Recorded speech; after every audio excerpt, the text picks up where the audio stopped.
Na washikadau wa lugha ya Kiswahili Afrika Mashariki sasa wanashinikiza lugha hiyo kuimarisha kuwa lugha rasmi ili kurahisisha utangamano wa raia wa mataifa hayo.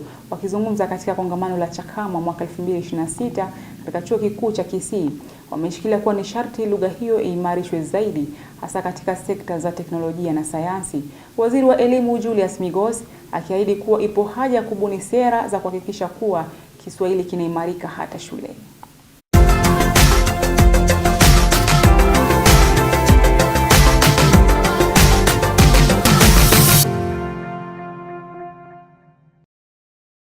Umoja wetu ni nguzo yetu. Kongamano la kitaifa la lugha ya Kiswahili Afrika Mashariki mwaka wa 2026 limeng'oa nanga rasmi katika Chuo Kikuu cha Kisii na kuwaleta pamoja wakereketwa wa lugha hiyo adhimu.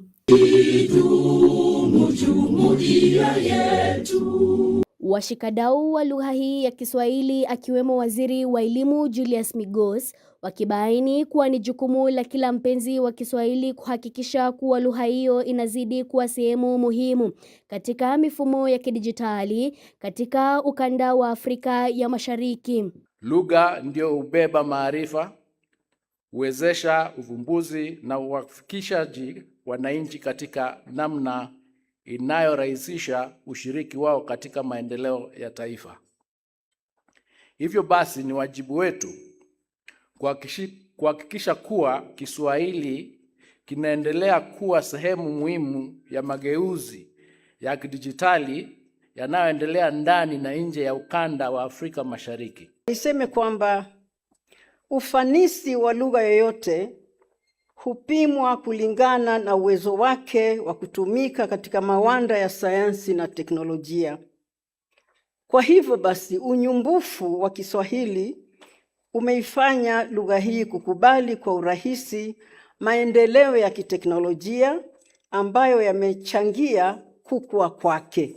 Kauli mbiu ya kongamano la mwaka huu ni Kiswahili na utafiti katika enzi ya mabadiliko ya kiteknolojia, ikimpelekea Waziri Migos kuhakikishia washikadau hao kuwa serikali ya kitaifa itabuni sera muhimu za kuhakikisha kuwa Kiswahili kinaomatishwa zaidi katika karne hii ya 21.